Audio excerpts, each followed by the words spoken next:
Tignan mo nga naman talaga ang panahon. Eh, noon, isang sardinas na ganito 6 kami naghahati-hati. Ngayon, solong-solo ko na. Ang buhay parang gulong lang yan. Minsan nasa ibabaw, minsan nasa... ano yan? Mali. Minsan nasa ibaba, minsan nasa ibabaw. Nilagyan ko nga pala ng konting flakes, yung mga manghang chili flakes. Gusto ko kasi manghang. Oo. Ngayon solo ko na. Dati yung kabataan ko, 6 kami naghati-hati ng mga kapatid ko dito. Ngayon solo. Nakaangat-angat na sa buhay ngayon. Big time na.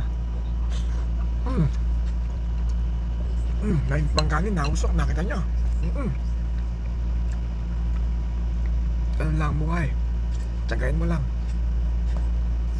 Makakaahon ka rin. Hindi mabilis, pero tsagain mo lang.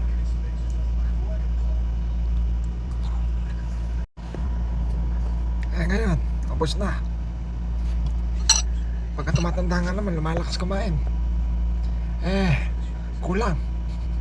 Ano yan? Paano 45 years na ako sa construction. Kaya nga may binabansagan silang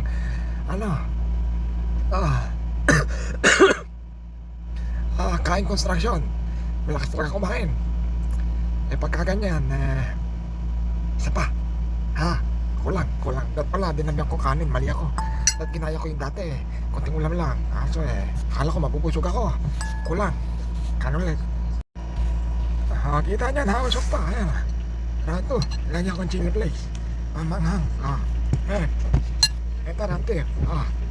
Diba? Solo ko na naman. Big time. Pepeto na. Ligo, baka naman. Hindi na kami 6. 2 kan. Akin na lahat. Diba? Big time ang buhay. Naalala ko dati, sardinas. Pag sinabi ng nanay ko mag-sardinas na kami, ibig sabihin na matulog. Kasi yung queen size na kama, 6 kami doon. Matutulog kami doon. Nakatayo yun. Pag ganyan ang tulog. Nakalaylay ang mga paa kasi hindi kasya. Kasi pang ganyan talaga dapat ang higa doon pag ganyan ang tulog kasi madami nga. Ayan, masaya naman. Na-survive. Naulan pa. Kasi nampal ko. Kaya. Ay nako. Paborito ko to.